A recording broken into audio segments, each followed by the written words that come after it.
عبادت کا مطلب ہوتا ہے کہ کسی کی عظمت کے اقرار میں، کسی کی عظمت کے اقرار میں اپنے آپ کو جھکا دینا، کسی کی عظمت کے اقرار میں اپنے آپ کو جھکا دینا، اور عظمت کے لائق صرف اللہ کی ذات ہے، تو اللہ کے سامنے اپنے آپ کو جھکا دینا یہ عبادت ہے، اور اس کے مستحق صرف اللہ کی ذات ہے۔ اس لیے کہتے ہیں سجدہ ناجائز ہے۔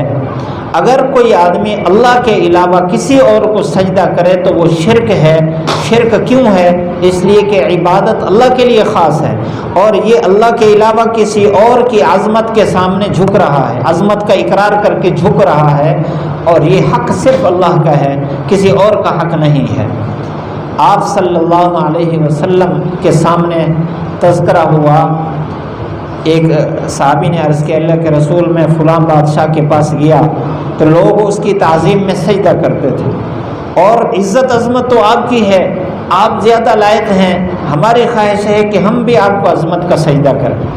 آپ نے فرمایا کہ اللہ کے علاوہ اگر کسی کو سجدہ جائز ہوتا تو میں بیوی کو حکم کرتا کہ وہ اپنے خامد کو سجدہ کرے، لیکن کیونکہ اللہ کے علاوہ کسی کے لیے سجدہ نہیں ہے اس لیے اس کی اجازت بھی نہیں ہے۔ اس میں دو سبق دے دیے، ایک سبق یہ کہ اللہ کے غیر کو سجدہ جائز ہی نہیں ہے، دوسرا یہ کہ بیوی کو چاہیے اپنے خامد کی عظمت اپنے دل میں رکھے۔